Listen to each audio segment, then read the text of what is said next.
Iran के missile हमले पर पाकिस्तान का भरपूर जवाब। पाकिस्तान की ईरान के सूबे सिस्तान में दहशतगर्दों के ठिकानों के खिलाफ कार्रवाई।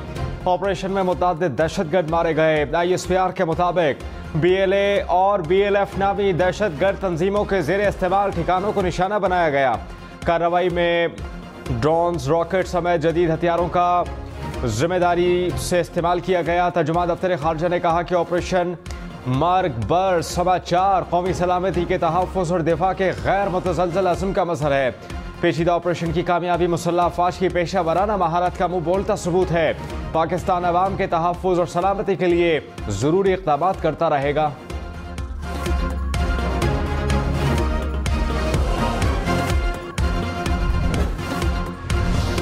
ISPR ने कहा कि ऑपरेशन मार्ग बर समाचार में निशाना बनाए गए ठिकाने बदनामे ज़माना दहशतगर्द इस्तेमाल कर रहे थे।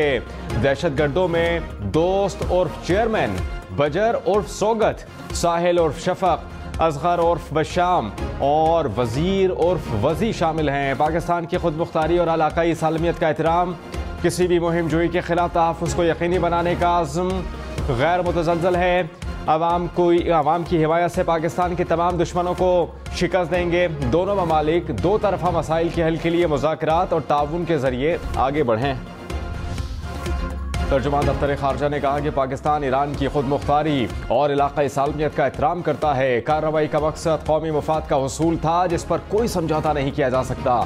पाकिस्तान कभी भी अपने खुद मुख्तारी और इलाक़ाई सालमियत को चैलेंज करने की इजाज़त नहीं देगा। हमेशा दहशतगर्दी और दीगर चैलेंजेस से निपटने के लिए बातचीत और ताउन पर जोर दिया। मुश्तरका हल तलाश करने की कोशिशें जारी रखेंगे।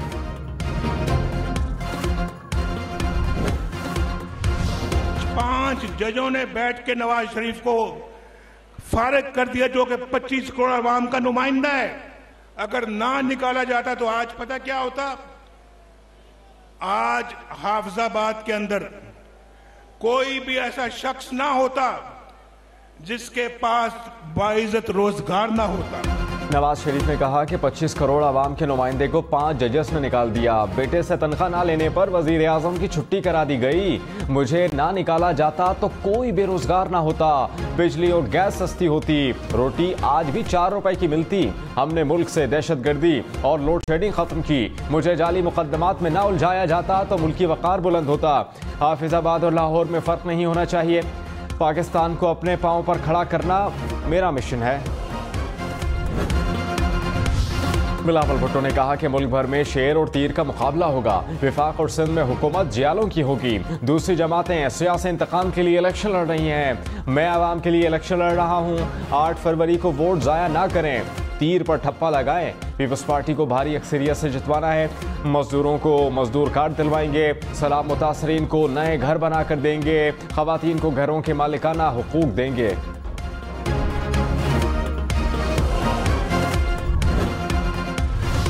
मरियम नवाज ने कहा कि हम 28 मई वाले हैं, 9 मई वाले नहीं। अवाम के हाथ में पेट्रोल बॉम्ब देने वाला अवाम का खैर खा नहीं। नौजवानों को जलाओ घेराव की तरकीब देने वाला अवाम का हमदर्द नहीं हो सकता।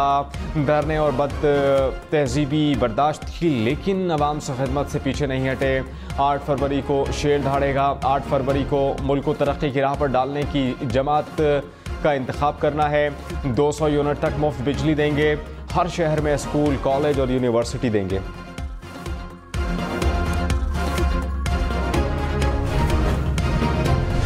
पाक ईरान कशीदगी पर कौमी सलामती कमेटी का इजलास कल तलब। ज़राए के मुताबिक पाक ईरान ताल्लुकात के मुस्तक़बिल पर गौर किया जाएगा। वफाकी काबीना का हंगामी इजलास भी कल बुला लिया गया। ईरान के हमले के बाद निगरान वज़ीर आज़म ने दौरा डेवोस मुख्तसर कर दिया। आज रात वतन वापस पहुँचेंगे।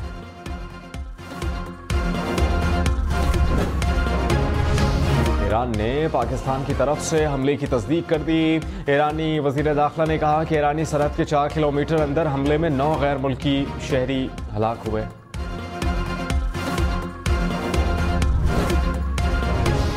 चीन की पाकिस्तान और ईरान के दरमियान सालिसी की पेशकश। चीनी वजारत खारजा ने कहा कि पाकिस्तान और ईरान के दरमियान सालिसी के लिए तैयार हैं। फरीक़ैन कशीदगी में इजाफे से गुरेज करें। पाकिस्तान और ईरान को सब्र व तहम्मुल का मुजाहिरा करना चाहिए। सदर ममलिकत डॉक्टर आरिफ अलवी ने कहा पाकिस्तान कौमी सलामती और इलाकाई सालमियत पर समझौता नहीं करेगा। पाकिस्तान अपनी सरजमीन के दिफा के लिए तमाम ज़रूरी इक़दाम करेगा।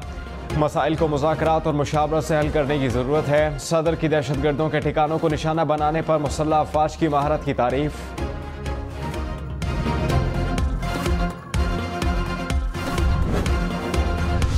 साबिक चेयरमैन PTI की जेल ट्रायल से मुताल्लिक दरखास्तें काबिल समाअत करार। इस्लामाबाद हाई कोर्ट का नैब को नोटिस, 22 जनवरी को जवाब तलब। हुक्म इम्तना की दरखास्त पर भी नोटिस जारी। तोशा खाना केस में जस्टिस मियां गुल हसन औरंगजेब ने कहा, तोशा खाना के तहाइफ रियासत की मिल्कियत हैं, सबको तहाइफ वापस कर देने चाहिए। ये कोई सेल लगी हुई है कि 50% ऑफ है या 20% ऑफ है। साइफर केस में मजीद 5 गवाहान के बयानात कलम बंद। समाअत 22 जनवरी तक मुलतवी कर दी गई। फवाद चौधरी फ्रॉड केस में जुडिशल रिमांड पर जेल मुंतकिल। फवाद चौधरी की जेल में B क्लास देने की दरखास्त मंजूर। एहतसाब अदालत का जमानत की दरखास्त पर नैब को नोटिस। 1 फरवरी को जवाब तलब। शेख रशीद की दरखास्त जमानत दायर। अदालत ने पुलिस को रिकॉर्ड समेत तलब कर लिया।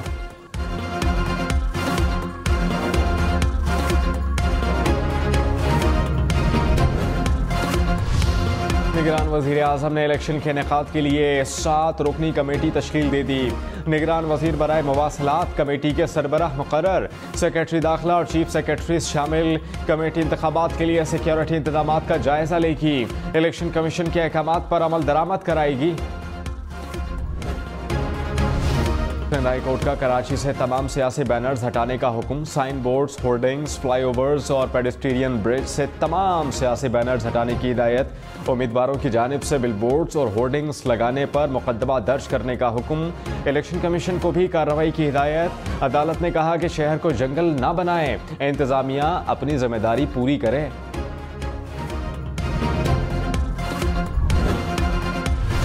नवाज शरीफ और शहबाज शरीफ के कागजात नामजदगी की मंजूरी के खिलाफ दरखास्तें वापस।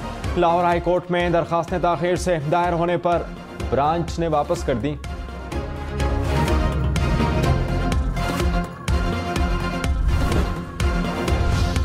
सोशल मीडिया पर अदलिया के खिलाफ प्रोपेगंडा करने वालों के खिलाफ सख्त एक्शन का फैसला।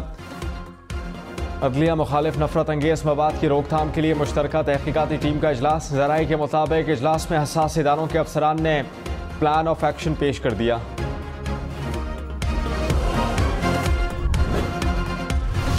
ईरान की दरअंदाजी पर पाकिस्तान का भरपूर रद्द-ए-अमल। ईरान से सिफारती ताल्लुकात खत्म। ईरान में तैनात पाकिस्तानी सफीर वतन वापस। ईरानी सफीर को पाकिस्तान वापस आने से रोक दिया। ईरान के साथ तमाम आला सतह के दौरे मुअत्तल।